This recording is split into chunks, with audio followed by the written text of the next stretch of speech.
Yo, what's going on, guys? Homie Hector here again. So really quick, I just want to touch on a little something that I came across earlier today. So right now I'm inside my 2006 Chevy Malibu Super Sport, 3.9 liter engine. And this car, if it's not one thing, it's another. I got a check engine light with a P0137, bank 1 sensor 2 low voltage. So what do you do when you have an O2 sensor code? You put an O2 sensor in it, right? Wrong. I got that code, P0137, low voltage. I went on my scanner. The voltage on the sensor, bank 1 sensor 2, was reading at 0 volts, flatline 0 volts. And real quick, I was gonna do the unplug it test. Thank you, Scanner Danner. And when I reached over to unplug the sensor, I found my problem. This car does not need an oxygen sensor. There's a problem with the wiring, and I want to show you guys what I found. Right now I have the sensor unplugged, and I just want to show you on my scanner unplug it test does for you and what you should be looking for. On this Chevy Malibu, you should be looking around 450 millivolts. So let me show you on my scanner what that looks like. All right, so I have all 4 sensors pulled up right here, and as you can see, they're all reading around 450 millivolts, just around there. So right here on the left side of the screen, I have my upstream sensors, and on the right side, I have the downstream. The one that was giving me the code is this one right here. Let me go ahead and start it for you guys.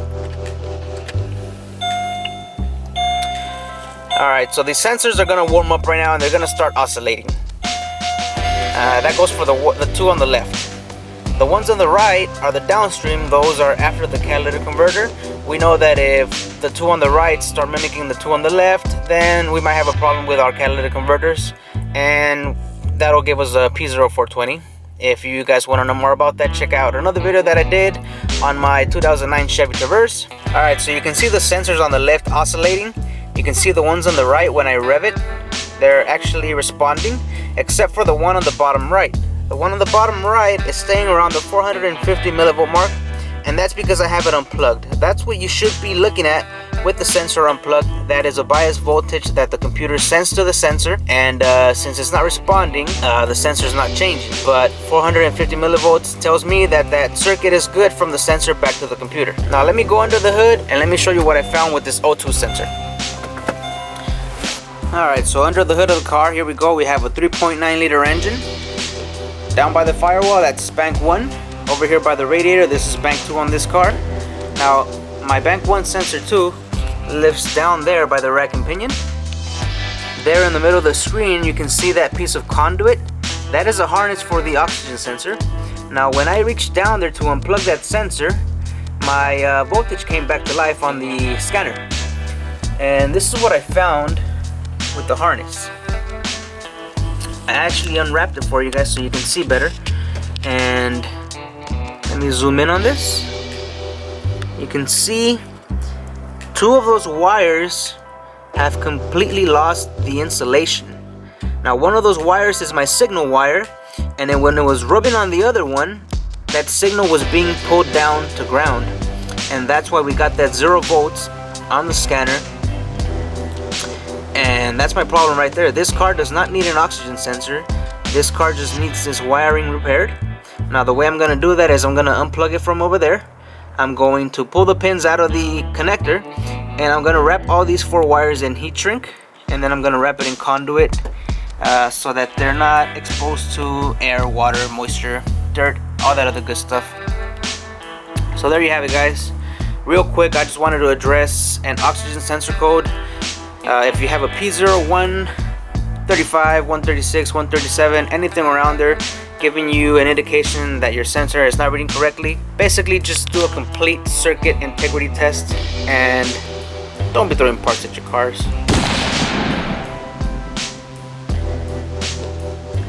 Alright guys, so I went ahead and pulled the connector from the rack and pinion, and the way I'm fixing it is I'm pulling each wire. Well, there's only 2 wires that are actually touching each other.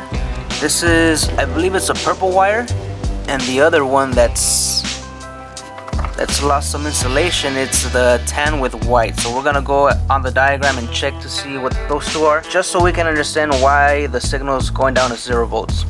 But I pulled the wire out of its cavity, and then let me see if I can focus you guys down there. I slipped a piece of heat shrink over the wire, and then I'm just gonna use my heat gun from Harbor Freight, and then I'm just gonna aim it at the wire and it's gonna heat shrink it, and hopefully that does a good repair. Hopefully you can see that in the picture. I'm just gonna take my heat gun and I'm gonna aim it at the heat shrink, and we should just watch it shrink it.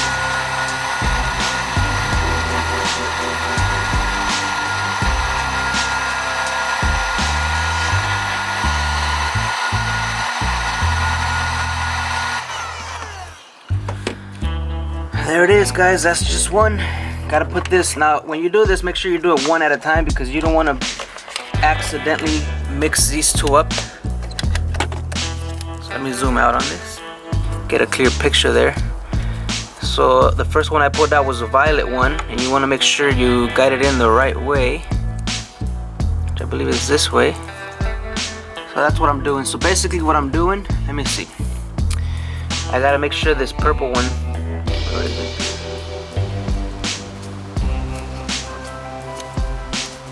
I think it clipped already. Yep, it's back in place. Oh, no it's not. See, that's why you gotta make sure you push it all the way in. Now if you're not able to push it, I think I heard it click. Yeah, it's in there. Okay. So the way I'm doing this, let me find the other wire. The other wire is the tan with the white, which is this one. Tan with the white. It's this wire right here. Alright, so this wire is a tan with the white. That's the other one that is not insulated. So looking at the connector like this is top left. So basically I'm sticking a T-pin in here and I'm prying on it, and at the same time that I'm prying, let me see if I want to get you guys a good shot, so if you guys ever have to do a repair like this, you guys know what to do. Now the reason I'm doing it up here and I'm not cutting the wires down there is because in order for me to get down there and solder everything, it's a tight space down there. So it's easier for me to take the connector out of here and slip a piece of heat shrink over it. The hardest part is just getting this out of the connector. So the T-pin goes in here. It's hard to show you guys, but it basically goes in between the plastic lock and the metal lock, and then I just pry it and I pull this out of its cavity. Let me zoom out a little bit. Make sure we're still on the right wire. This is a tan white.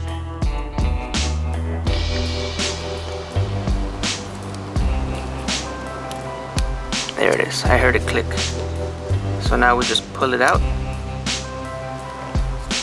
Let me see if I can get you guys a good shot of what the plastic piece is in there. So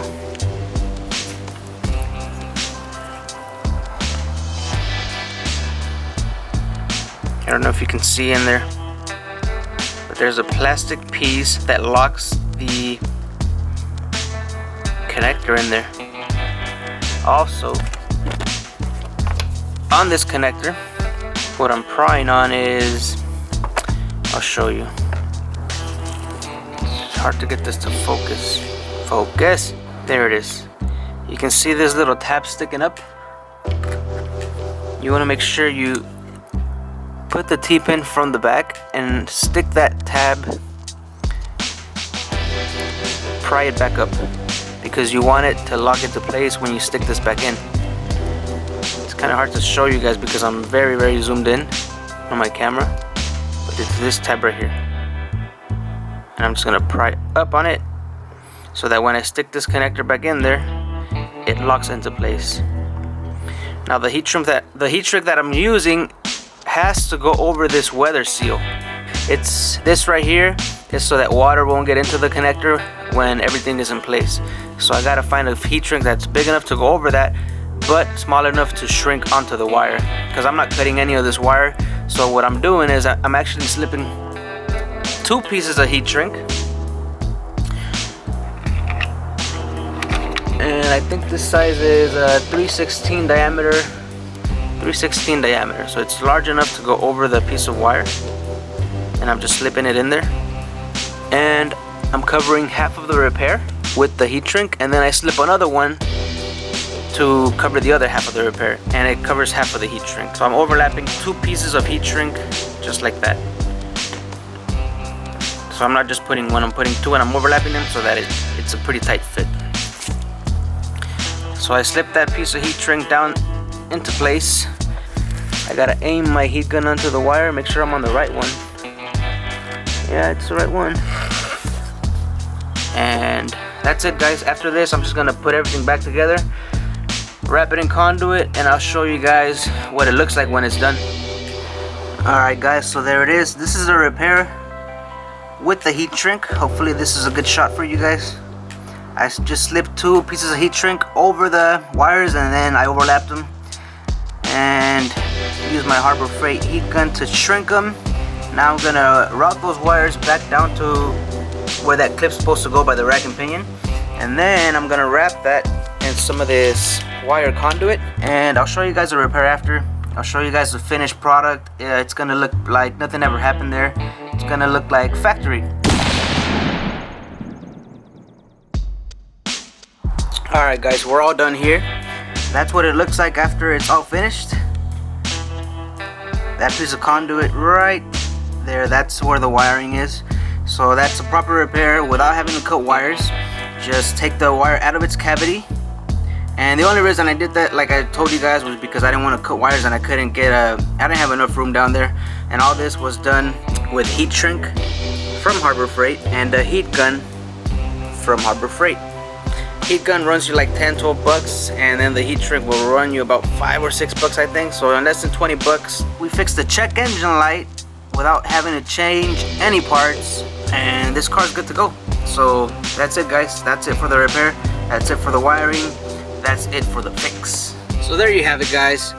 Just because you have an O2 sensor code does not mean that you need an O2 sensor. Check your circuit, check your wiring, check your grounds, your powers. Do your checks. Don't just throw parts at cars because they're gonna come back. Remember, just because you have an O2 code doesn't mean you need an O2 sensor. Just because you have a crank sensor code doesn't mean you need a crank sensor. Just wanted to show you guys real quick, because I know a lot of you guys get an O2 sensor code, and guess what? 90% of the time, an O2 sensor is gonna fix it. But what happens when it doesn't? Do your checks, get it right. That's it for this one. If you haven't subscribed to this channel, go ahead and subscribe. That's it. I'll see you guys on the next one.